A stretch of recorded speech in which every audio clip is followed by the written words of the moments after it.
I think it's an honor, and it's something that could be on one's bucket list. I must also add that I was quite intimidated when approached on the position, because I went to check chancellors and the caliber of chancellors that are there, and I also came across someone called Ahmad Baba, who was the last chancellor of the Timbuktu University in Mali, and that was the oldest university in the world.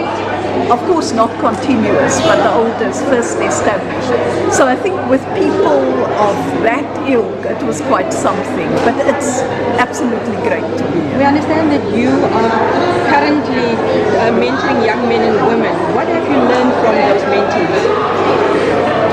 You know, I've done this over a number of years, where young men and women from across the continent and elsewhere had approached me on specific issues where they wanted advice on.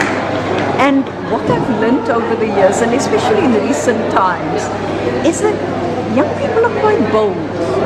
They're ready to push boundaries. They're ready to explore new frontiers. And they do so building on the past as well. So in many instances, there'd be people doing their PhDs, and they'd want to know what was the path dependency in terms of certain decisions that we took, whether it was in public administration or in social development. And that, so it's building on coming up with new ideas, being bold, doing things differently, and I think that's a positive lesson.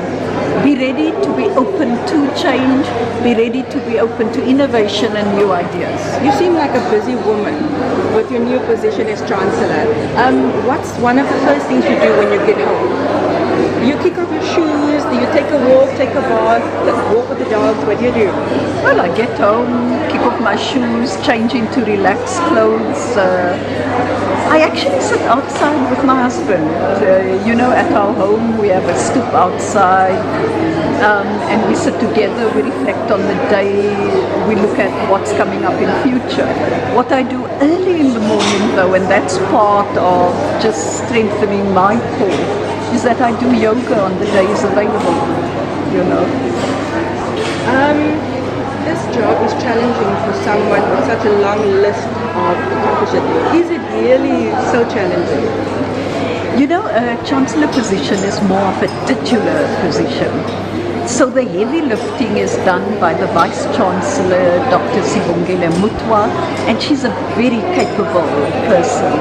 And then there's the Chair of Council that looks at the governance issues, and hence, you know, we're almost a triumvirate of women in the leadership, and they carry the bulk of it. And at times we huddle together, look at what are the issues to take forward.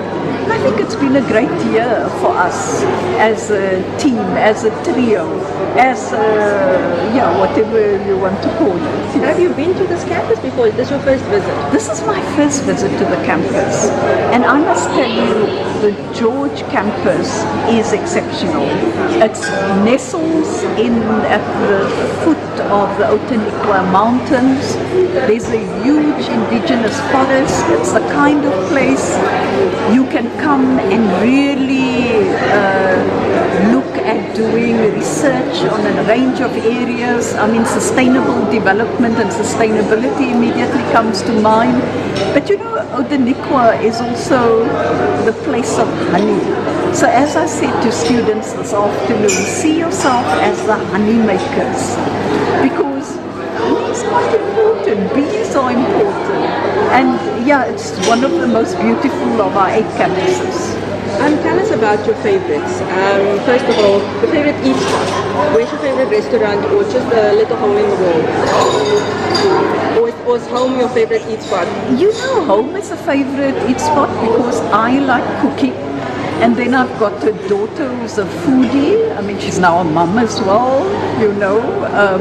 And that's where we come together. Every Sunday, there's a Sunday lunch, you know. You'll have all of us around the table. That's nice. Thank you. Good to see you too. Yeah, thanks. Your favorite piece of clothing? My favorite piece of clothing is a West African outfit. a long skirt and a top. I wore it at my inauguration as chancellor. And you I also really bought it liked overseas. No, I bought it in Cote d'Ivoire, in Abidjan. Yes, so it's from West Africa. Yes. Favorite music right now? You know, I've always loved Kenny G. And then Dollar Brand is a all-time favorite as well. Favorite holiday destination? If I say Cuba, Havana, but I've only been there 3 times. Best advice you were ever given? I think the best advice, there are 2 pieces. I can't say one particular piece of advice. The one piece of advice I was given was when I was going to get married. And I was told, you know, you can either get married and destroy one another, or you'll have to consider trade-offs at different times because you're both leaders, or you can consciously say, together we're building this family and this is how we're going to develop ourselves, and never tire of that. The other piece of advice, and that's something that came from a former president on the continent, and that was never fear